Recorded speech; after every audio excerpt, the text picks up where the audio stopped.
Time now for Back Pages tonight here on Sky Sports News, the show where we bring you a first look at the sports stories in the morning's newspapers. Joining us tonight, Mark Ogden, senior writer at ESPN, and Jack Rosser, football reporter for The Sun. Welcome to you both. Let's quickly run through the back page headlines. The Guardian, Root is a genius. The huge cricket story from Multan. Stones likens Carsley's style to Guardiola, the England football story. Simply the best is the back page of the Mail. Again, Joe Root pictured. And Bellingham may play a striker with Kane injured. The I back page has United power brokers fly in to keep Ten Hag in charge for the Brentford clash. That's the game after the international break. And there's plenty left to do and many more runs to get, the words of Joe Root. Express, world at his feet, spelled F-E-A-T, regarding Joe Root. Carsley is England's Guardiola. Ali blow for Reds, that's the keeper Alisson, and end of the line judge's story. A Telegraph front page and sports supplement, Root to the top. Great photo of Joe Root after his latest century. And the Times, a record for the ages. Michael Aston reporting there. Klopp takes Red Bull role and Bellingham may lead line.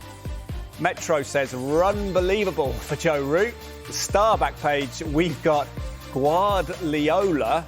This is Lee Carsley, an amalgamation of his and Guardiola's name. Root is summit special, business as usual. Eric regarding Ten Hag and no regrets. Haaland.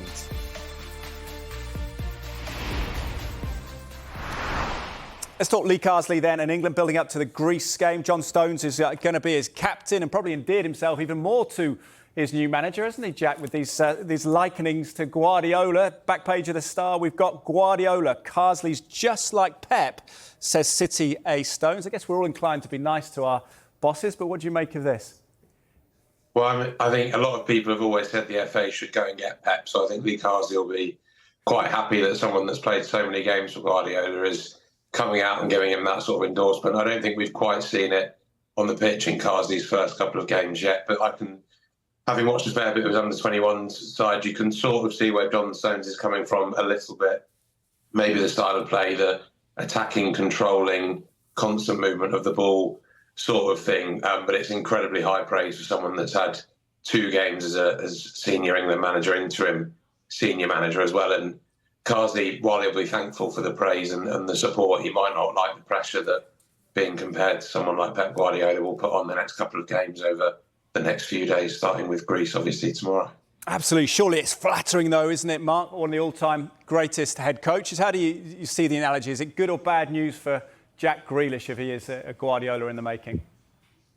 Well, Lee Carsley spent a lot of time at Man City coaching the younger players, the younger team. So he's obviously worked with Pep and he's come through the system. So that's where the comparison that John Stones is making comes from, the style of play. But it is early, and I think it probably isn't very helpful to Lee Carsley, bearing in mind that England have got a very kind of straightforward Group B Nations League path to play. They're not exactly up against the biggest opponents, the best opponents. So it's Lee Carsley as the new Guardiola isn't going to be tested maybe to the World Cup in 2026. So it's a big tag to apply to him, and I think it's probably best that Lee Carsley just makes his own name. He's still, I guess, trying to introduce himself to English football fans because they probably don't know much about him. The fact that, he's been very much in the FA system for a while. His playing career was, 10, 15 years ago now with Everton, with Derby and Birmingham. So I think the best way that Carsley can introduce himself is to produce a team that wins, that plays good football. And obviously Guardiola's team does that. So if he can anywhere close to what Pep Guardiola does, that's great for England. But I think it's a tall order at this stage to compare him to Pep Guardiola. Yeah, some back page we've just seen is Cardiola, Captain Stones. Lee's got us playing like Pep City. Jack, just on John Stones as well, a big night for him. How important could he be in the new era? It's a huge night for him, and I think it's something he probably deserves as well. He's spoken quite openly before about the ups and downs he's had at Man City, coming in and out of the team and really questioning himself at times. But the way he emerged, especially with England under Gareth Southgate, to become a real figure at the back alongside Harry Maguire, the one more sort of trusted on the ball and taking England into a new era of playing, it's really an honour that he deserves to take the armband, whether Harry Kane's injured or not. It would be a nice thing. We've had Kyle Walker's had his moment, having had such an integral role to play for England over the years, and John Stones has certainly got an awful lot more to offer to England. Lee Carsley likes his defenders to see a lot of the ball and to progress the ball up the pitch. And John Stones is certainly capable of doing that and plays in a Manchester City team where he has to do that a lot. We've seen him really, really impress in moving into midfield at times in the past. And he can certainly, while he probably won't get that far forward for England, he can certainly do a lot for the way Lee Carsley wants to play football. Interesting to see Lee Carsley's England again in action with Stones at the back, but he's captain, Mark, because Harry Kane isn't going to make it after his injury problem. So the Mail speculating on what might happen to replace Harry Kane. Bellingham may play as striker with Kane injured, reports Sami Mokbel, the Mail's chief football reporter. How exciting is that? I'm not too overjoyed about that, to be honest. I've got to say, because I think, we've got a squad of players and they've got plenty of strikers in the squad. You've got, obviously Cole Palmer, you'd think would hopefully start with Harry Kane was in. Ollie Watkins, Dominic Solanke's in there. England have the strikers to play as strikers. So do we need Jude Bellingham to move from midfield to play up front? He's not scored a goal for Real Madrid this season. He's had injury problems. I don't think it's a solution. And I think, in these games, Lee Carsley should be basically playing to his strengths. People may say, he should be, tinkering with his squad a little bit and trying different solutions. But I think England have got enough attacking options as it is without having to move Jude Bellingham from his best position. He's an attacking midfielder. He's great at that. He scores goals. But like I said, this season he's not in the best of form. And if I was a striker in the England squad and I was missing out because Jude Bellingham was playing up front, I'd feel a little bit snubbed, to be honest. Yeah, it's interesting. Paul Joyce goes with the line on the back page of the Times as well. Bellingham may lead line in a little side story there, and says that Foden, Saka and Gordon may also feature with Cole Palmer. Jack, how big a challenge is it going to be realistically for Lee Carsley? Because he's got an array of world-class tens, hasn't he, if we're honest? Does this smack of just trying to play them all in the same team, perhaps not in the team's best interests? Yeah, you'd hope that's a path Carsley wouldn't choose, really. I agree with Mark. It's a bit disappointing if Jude Bellingham is going to be the one playing up front. I mean, Dominic Solanke was the one put up to speak to everyone yesterday as well, alongside Jack Grealish. And if he's not going to get a start, he'll be fairly upset by that as well. And I was hoping Bellingham would maybe drop deeper to allow Palmer to play. You weren't really thinking he'd be getting in the way of some of the strikers as well. And we've got a wealth of talent. It's a long way from not having the right players to play in the right positions, having to move things around. If someone like Anthony Gordon or Phil Foden or Cole Palmer has to sit on the bench for England, then really it's a shame. You'd like to be able to see them play. But it just speaks to the strength that England have now, and that can only be a good thing, really. I know he said about playing Cole Palmer at left-back previously as well, Mark. What's your take on this and trying to fit all the greats into the team? Do England have to take a lesson, as they did on the pitch from Spain in the summer, and just play players who belong in certain positions in their right positions, even if it is a veteran striker like Morata and young wingers? Well, I definitely wouldn't play Cole Palmer at left back, that's for sure. I think you've got to. No, you've got to play. It's an international team. You're selecting the best players from the best team in the country, and obviously Bayern Munich, Real Madrid with Kane and Bellingham as well. If you're still picking the best players and you're having to play midfielders up front, that doesn't suggest you've got a lot of faith in the experts in that position. So play the best players in the best position. And if it means leaving players out, then you're going to have to do it. I think there's going to be a question asked at some point about, can you accommodate Saka and Foden? They both like to play on the right cutting in. So maybe you've got to drop one of those. You can't play all the best players. You just simply can't. It doesn't make a team. You have to, have square pegs and square holes. So Lee Carsley needs to find a way to do that. But I think you start by doing that by having experts in their key positions. So strikers in playing as strikers, midfielders as midfielders, and defenders as defenders. I think that's the way to go if you're an international team, because you should have the resource at your disposal to do that. Fascinating to see how the team lines up against Greece. England never lost to Greece before. We'll see how it plays out on Thursday evening. Let's talk cricket now, gentlemen. Dominating for a rarity, really, a lot of the sports back pages. And it is Joe Root pictured here. Root to the top. Unbeaten 176 breaks Alistair Cook's test run record for England. Batsmanised Tendulkar tally with plenty more runs left. Jack, do you feel like Joe Root quietly over the past decade or so is put in position now to be one of Britain's all-time sporting greats? Absolutely, and it's just such a nice story for someone that has always come across as such a dedicated, humble cricketer. Even today, when he crossed the milestone, I think he was trying to convince his teammates he wasn't thinking about it and didn't quite know. But I think Ben Duckett came out and said that he definitely knew what he was after and exactly what he needed to get to that milestone today. But when he got there was no huge celebrations. I mean, it was incredibly hot, so he would have been very tired. But there were no huge celebrations. And look at me and the way he came out afterwards, it was, I'll look back on this at some point and be very proud, but I keep working, keep trying to get better and keep trying to score more runs. And it's such a fitting, tribute to Joe Root, the amount of people that have come out and spoke so glowingly, Ben Stokes, Mike Gladstone, Nasser Hussain, all praising him extremely highly. And the fact that he's gone from being captain and the way that all unravelled, his spell as England captain, and ended on quite a sour note, for him to have this sort of retribution and rise straight back to the top in the eyes of England cricket fans is a fantastic moment for him. Absolutely. A record for the ages is the back page headline of the Times. You mentioned Mike Atherton, who's also the chief cricket correspondent for the Times in Multan. And I suppose it's an important point there, Mark, as well, isn't it? If he's the Harry Kane of cricket, it's not normal for a player to lose the captaincy and then to retain such stellar form. I suppose the mentality of Joe Root has to be praised here.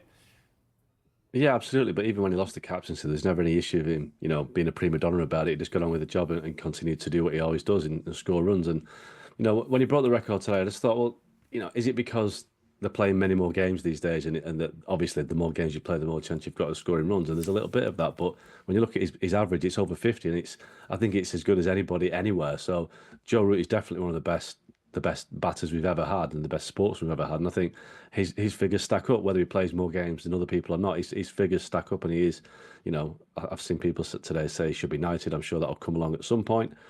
That's what happens with cricketers, so I'm sure he'll get one sooner rather than later. But he is a great, and his kind of greatness will pass through the ages. It was interesting, isn't it? You mentioned the knighthood. Sir Alistair Cook, of course, who was the all-time leading England scorer until today, says that he thinks Joe Root can get there. The Guardian back page has this, a sports supplement. Root is a genius run machine, hailed after breaking England Test record. Simon Burnton at the Multan Cricket Stadium for the Guardian. And I suppose, Jack, it's the attitude of Root which makes it now possible that Sachin Tendulkar could get reeled in, couldn't he? Even if he's nearly 3,500 runs away. What would that do to Root's status in world sport if he could get there? It would be absolutely incredible. I mean, Tendulkar's looked upon as a bit of a god in cricketing circles, and so if Joe Root could reel him in and get past that mark, it would be absolutely incredible. I mean, it feels like he'd need maybe 3, 4, 5 years to get to that point, but the way he dedicates himself to the game, you've got the people that are out there talking about how early he's out practicing, having throwdowns from the coaches and messaging lots of people to ask about his technique and what they think of how he's batting at the moment and what he can change. He's a complete master of his craft, but he's listening to anyone he can to keep developing that. So that sort of attitude is going to keep him in a perfect position to keep going and going for England, regardless of how old he is. We've seen cricketers go on a lot late into their later years now. Jimmy Anderson having only just retired past 40 as a fast bowler. So there's no reason Joe Root can't carry on playing for the amount of time that's required for him to get right to the top of that list. Yeah, who knows how many runs he can get just this week as well. Welcome back. You are watching Back Pages tonight, and welcome back to Mark Ogden, senior writer at ESPN, Jack Rosser, football reporter for The Sun. Let's go to the Times and talk Jürgen Klopp. It is the right-hand side and a little column there. Klopp takes Red Bull. Paul Joyce reporting, bottom right as you look at it there. Jürgen Klopp has accepted his first job since leaving Liverpool and will take on the role of global head of soccer at Red Bull from January. And we saw the last of him a few months ago. Jack, did you expect to see Klopp so refreshed and revived and back in gainful employment so soon? I didn't expect to see him back perhaps this quickly, and I think Liverpool fans will be a bit upset that he's back so quickly. He obviously doesn't start until January, but the message that they sort of happily accepted when he announced he was going was that he needed a year out. He was absolutely exhausted and didn't really want to think about football for a bit, but it seems his time playing paddle, he's starting to miss the game a bit. It's definitely a surprising appointment. It's a strange appointment.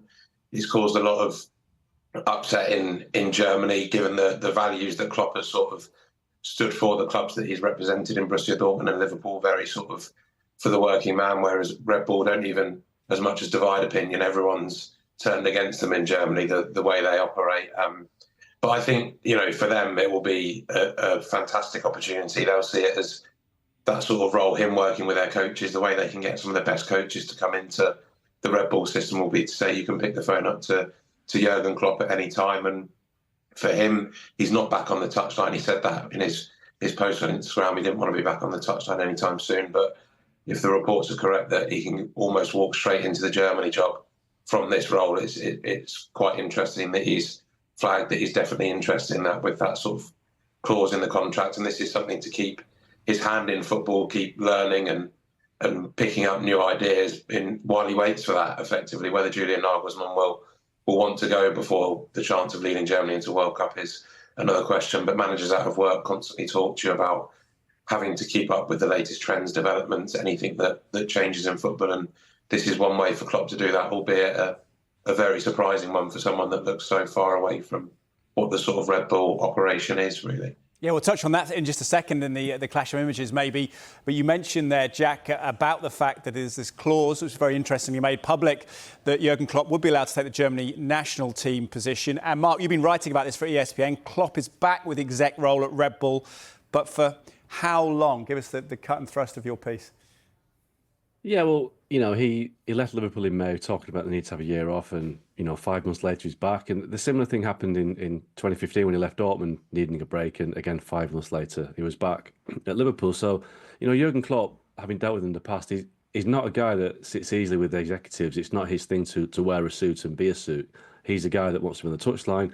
So I am surprised that he's taken this executive role, this kind of office-based role. So the fact that there's a clause in his contract that lets him leave for the Germany job just tells me that he's marking time. And I think before too long, that Germany job may become available. Now, obviously, Julian Nagelsmann is contracted till the end of the World Cup in 26, but Nagelsmann's 37 years old. He's got a high reputation still, despite the way the Bayern Munich job ended. And I think if a big job comes up in the next 12 months, Nagelsmann will be on the list of clubs like Man United, Man City, perhaps, clubs in Europe. So could he turn those down to stay with Germany for another year? And I think that is the opening for Jürgen Klopp. So I think I wouldn't be surprised if Klopp is back on the touchline sometime soon. I know he said he won't be, but he's back a lot quicker than we thought he'd be. So I'd be amazed if Klopp isn't a manager within the next 2 years.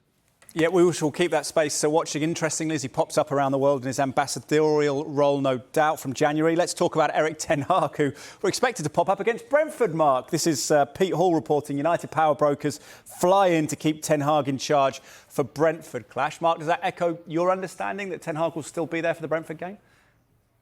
Well, pretty much. What I've been led to believe is that Ineos or City and Ratcliffe's team really don't want to change the manager. They can see that things aren't going as well as they should be on the pitch. The results are terrible. They haven't won for 5 games now, United. And it's not looking good. The 14th in the Premier League, worst Premier League start ever. But because of the situation with PSR, they posted losses of £113 million last month. Changing a manager and the cost that involves is the last thing they want to do. So the sense I get is that they're going to give it another few games to see if he can turn it around, Ten Hag, and if not, then they'll have to make a decision, maybe November, December time. But as it stands right now, despite the fact United have been awful this season, 5 goals, only Southampton have scored fewer, he's going to ride it out. So, but he's on borrowed time, obviously, unless he turns it around, because the way things are going at Man United right now, it's not good enough. But they really don't want to get rid unless they really have to. OK, well, they've got Brentford, then it's Fenerbahce and Jose Mourinho away, Jack. Then it's West Ham away. Just how bad could it get for Ten Hag? I mean, the Europa League looks difficult to not qualify from, but they could be in that position, couldn't they, in the bottom half of the league? Surely it can't go on forever. What's your take?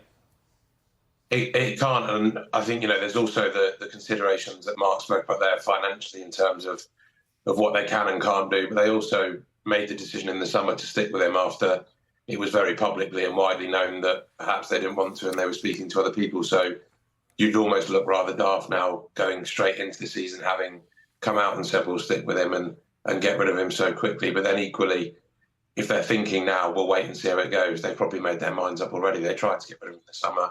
They've thought about getting rid of him this week.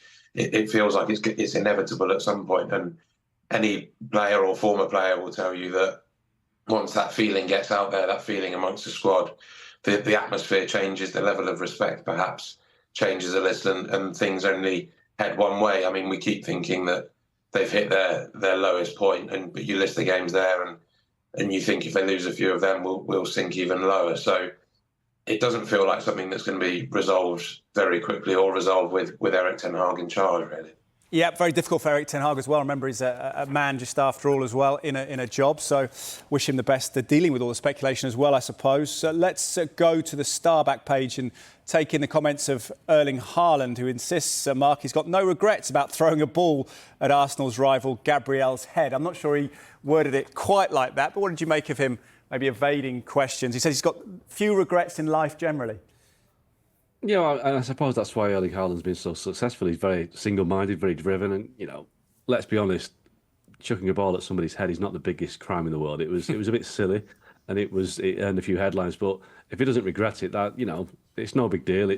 I'm sure worse things have happened on a football pitch, and we all kind of made a big deal of it because it was a big game and a lot of needle between the two sides. But yeah, I think if he's going to have to start saying he regrets doing things like that, I think we've all got to worry. He's a character, isn't he? And we want characters in the game. And as long as he didn't cross the line, I think the bigger issues in that game was the kind of the heavy-handed challenges he was putting in with the body checks on a couple of players. So maybe he should have been asked if he regrets those, and I'm sure he would have said no as well. Just keeps the rivalry simmering, doesn't it, between Arsenal and Manchester City during the international break. Let's talk tennis, Jack. Come to you, back page of the Express. Top picture there, a gentleman in his white chinos and navy jacket, line judge at Wimbledon, but for no longer, because Wimbledon will dispense with the judges next year. End of the line is the headline. The results should be right. I've only got about 40 seconds, Jack. The results should still be correct, but how much do we lose from the spectacle? It's a bit of a shame, isn't it? Because I think, while some of the Grand Slams are already going this way of implementing more technology and removing line judges, I think Wimbledon always has that feel of tradition and kept quite clean in terms of sponsorship, and the way they do everything is very traditional and proper. So it's a part of the feel, and looking at, Wimbledon on the TV, or if you're lucky enough to go, it won't feel quite the same if those line judges aren't there next year. But I suppose this is the way everything's going to go. If it's correct, it's probably the right decision in the long run, and we'll avoid maybe a couple of arguments here and there. OK, we wish the line judges the best of luck. Mark, Jack, best luck to you. Thank you for your company tonight.